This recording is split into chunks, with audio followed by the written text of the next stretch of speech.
최근 유산을 하셨다는 구독자분, 그리고 스트레스로 절대 둘째 아이를 출산하지 않겠다고 보내주신 사연들을 보고 제 마음이 너무 마음이 아팠습니다. 층간소음 문제 역시 현재 사회적인 문제인 저출산에도 많은 영향을 끼치고 있다고 생각됩니다.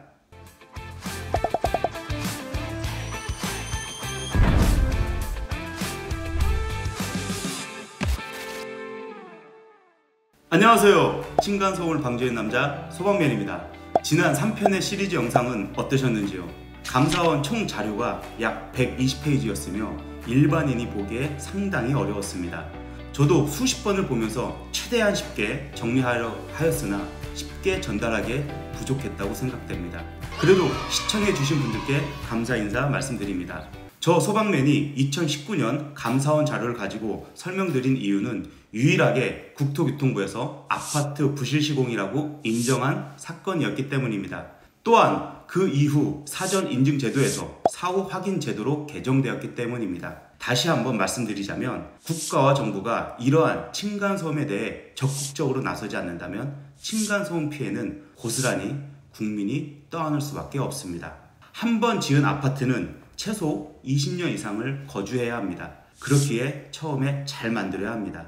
제가 몇 번이나 설명드렸지만 아파트 부실공사는 다른 게 아닙니다. 처음에 짓기로 한 성능처럼 제대로 만들겠다고 소개한 뒤 처음 성능서와 다르게 지어졌다면 그게 바로 부실공사라고 저는 생각됩니다. 바닥을 콘크리트로 덮어버리면 된다는 식의 시공은 이제 멈춰야 합니다. 처음 인트로 영상에서 잘못 지어진 아파트라는 불법 격투 케이지를 만들어 매번 입주자라는 선수들을 강제로 링에 올리고 싸움을 붙이며 건설사는 뒤에서 파이트 머니를 착취한다고 설명해 드린 적이 있습니다. 법이라는 건 이런 걸 규제해야지 입주자를 규제하는 게 법은 아니라고 생각합니다.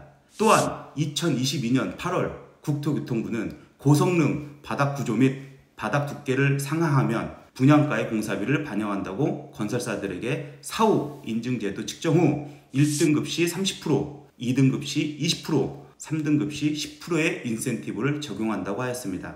즉, 정확하지 않은 바닥 성능에 대해 인센티브를 주고 추후에 사실이 발각되면 인센티브제를 폐기하고 다른 명목으로 건설사에 다시 인센티브를 제공하면서 소비자에게 부담을 주고 있습니다. 이제는 말로만 하는 층간소음 규제 및 정책은 그만 멈춰주시길 바랍니다. 앞으로 짓는 아파트에 층간소음 신기술을 적용 등의 규제 강화도 중요하겠지만 지금까지 부실공사로 지어진 아파트에 입주하는 사람들은 앞으로 몇십 년을 지내야 합니다. 감사원 자료에 나와 있듯이 이미 지어진 아파트는 대부분 데이터 조작, 측정 위치 변경 등으로 원하는 수치가 나올 때까지 조작하였다고 저는 생각됩니다. 또한 분양가는 비싸지면서 자재비는 아끼려고 생활소음이 아랫집에 전달되도록 거지같이 지은 것은 건설사인데 그 아파트에 사는 입주자들이 서로 이해하고 지켜야 할 예의인 것처럼 우리의 탓을 하고 있습니다. 층간소음으로 인한 범죄율은 점점 높아지고 있는데 건설사는 강 건너 불구경만 하고 있습니다. 아파트는 건설사가 짓고 층간소음 해결은 입주자들이 알아서 해야 하는 현실, 저 소방맨은 더 이상 지켜볼 수가 없었습니다. 그리고 왜 건설사 및 관리사무소, 각 지자체, 공동주택 담당 부서에서는 아파트 준공자료 및 공동주택 성능 등급서 확인이 가능한 소음에 대한 경량, 중량 충격음 자료 요청 시 공유하지 않고 정보 공개 요청을 해도 해당 정보를 제공하지 않는 이유가 대체 무엇인지 도무지 이해가 되지 않습니다. 저는 층간소음에 대해 다음과 같이 생각합니다. 가장 큰 문제는 규제를 만들지 못하고 통제를 못하는 정부, 다음은 층간소음이 안 되는 집을 지은 건설사, 마지막 타인에 대한 배려가 없는 입주자라고 생각합니다. 타인에 대한 배려가 없는 입주자를 처벌하기가 절대 쉽지 않습니다. 콘크리트로 지어진 벽식 구조 아파트에서 층간소음의 발생지가 위층이라고만 단정할 수 없으며 지난 영상에서 몇 번 설명드린 것처럼 객관적인 증거 확보는 불가능합니다. 이렇게 발생한 층간소음을 겪은 피해자들이 이웃사회센터에 신청을 하면 소음을 측정하고 있습니다.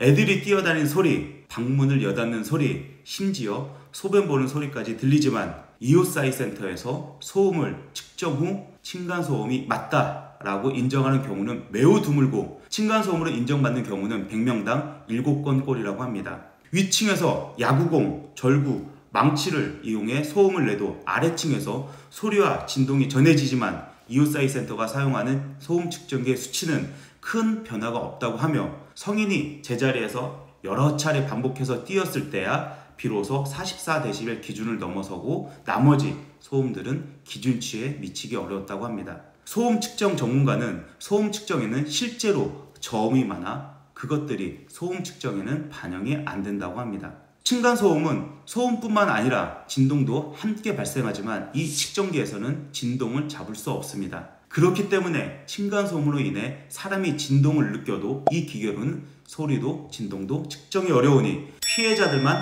답답하고 예민한 사람으로 치부되는 겁니다.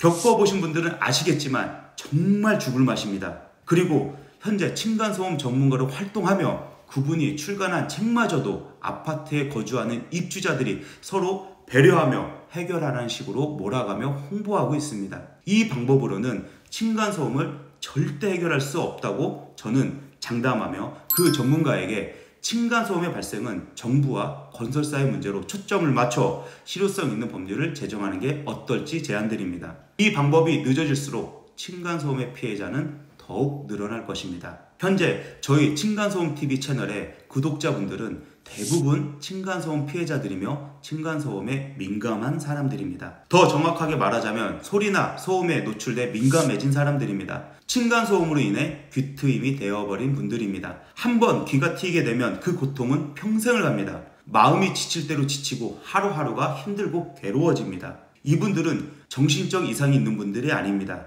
불쌍한 층간소음 피해자일 뿐입니다. 이분이 다른 곳으로 이사를 가도 절대 해결이 되지 않습니다. 저희 구독자분들이 많은 사연을 보내주고 계십니다. 한 사연에서는 층간소음 스트레스로 최근 유산을 하셨다는 구독자분, 그리고 스트레스로 절대 둘째 아이를 출산하지 않겠다고 보내주신 사연들을 보고 제 마음이 너무 아팠습니다. 층간소음 문제 역시 현재 사회적인 문제인 저출산에도 많은 영향을 끼치고 있다고 생각됩니다.